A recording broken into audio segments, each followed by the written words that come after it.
Okay, gang, in this video we're going to be looking at graphing inequalities, how to graph an algebraic inequality. So an algebraic inequality we'll get to in a second. First, a numeric inequality are math statements that compare numbers. For example, 8 is greater than 6, or -3 is less than 2, or -4 is greater than -7. Those are all numeric inequalities. Well, now we're going to be looking at algebraic inequalities. Algebraic inequalities are math statements that give a range of values for a variable. So, for example, x is greater than 2 means that x can be 3, 4, it could be 2.5, it could be 100, it could be 20.2, etc., right? X can be anything higher than 2. Or here, w is less than -3. W can be -4, it can be -10, it can be -3.001. Be -50, -10.6, you get the idea, right? So the variables can be a range of numbers, not just one solution like in an equation, all right? So we graph them to show that there's this infinite number of choices. Let me show you what I mean. So here it says x is greater than -3. So to graph this, I would take a number line, right? I would start by graphing a circle or a point at the -3, okay? And then I would think, okay, well, x is greater than that number.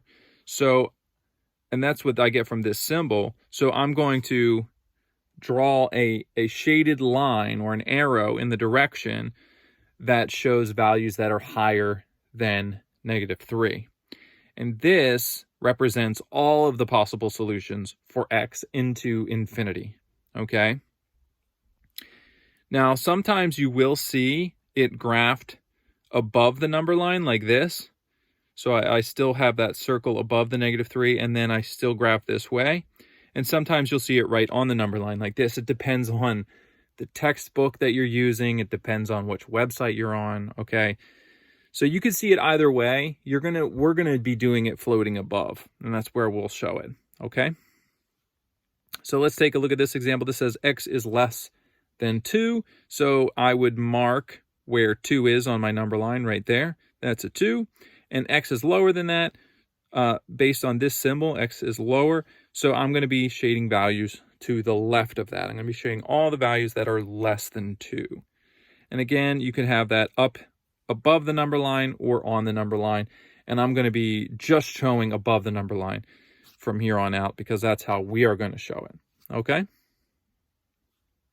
Now, here's something a little bit different. This says x is greater than or equal to -1. Now that little, you'll notice the symbol's different, right? Because I have that line underneath that greater than symbol.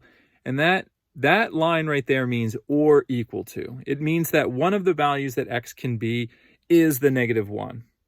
So we're going to show how you represent that on your graph, okay? So first, you still make your circle at -1. Remember, I'm just going to do floating above the number line now. And because x is greater than, I'm still going to shade values that are higher than -1. But to show that x can also be -1, all I have to do is shade that circle in. It's called a closed circle. And what it means is that x can also be that number, right? In the before examples, that circle was open. We did not have that shaded in, okay? Here's the exact same inequality, but it's not equal to. That's an open circle, okay? And that means x cannot be -1. So here I have -2 is greater than or equal to x. So again, I'll plot my -2 first. Now, here's where this one's a little different. X is on the right side. So you have to, when x is on the right side of the inequality, you have to think like, is x higher or lower than that number? Because it says -2 is greater than x, but that means that x is lower than -2, right? It's the same thing as x is less than -2. Like if I flopped the entire thing around, x is lower than that. So I'm going to go to the left. And I shaded in the circle there. I closed that circle up because it was or equal to as well. So be careful. When the variable's on the right, you have to remember that you just got to think about it for a second, okay? So here I have 0 is less than x.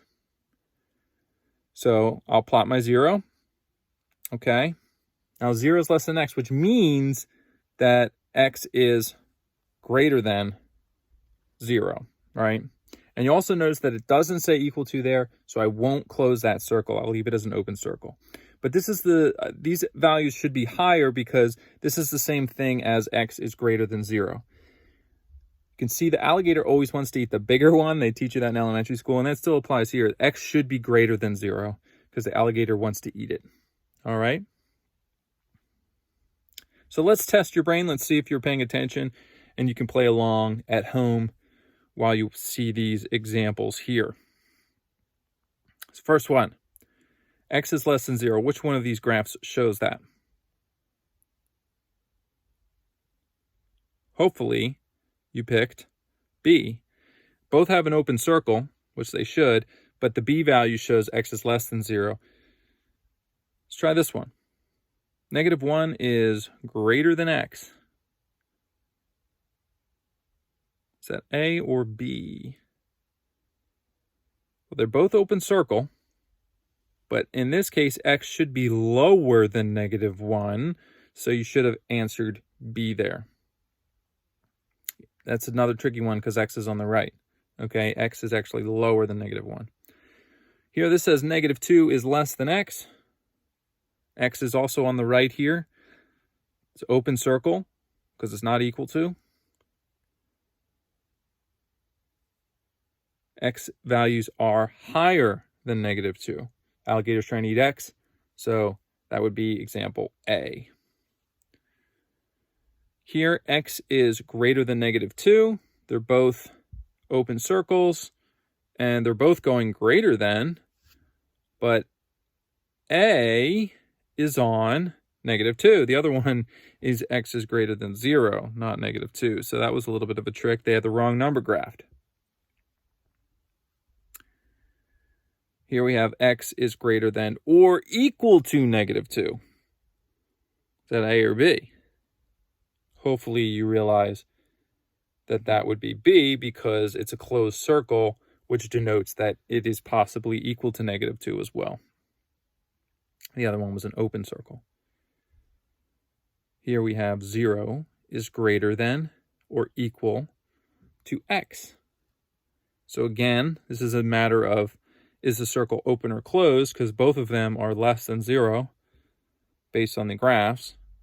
And it should be equal to, or a closed circle because it's equal to. All right? About this one, x is less than 1. It says again, the matter of open or closed circle, you should be picking closed circle because it's possibly equal to 1. The other one was not possibly equal to 1 because it was an open circle. All right, so that is how you graph equations.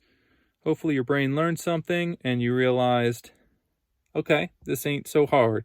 So let's do some practice and see if you guys know what you're doing. Good luck.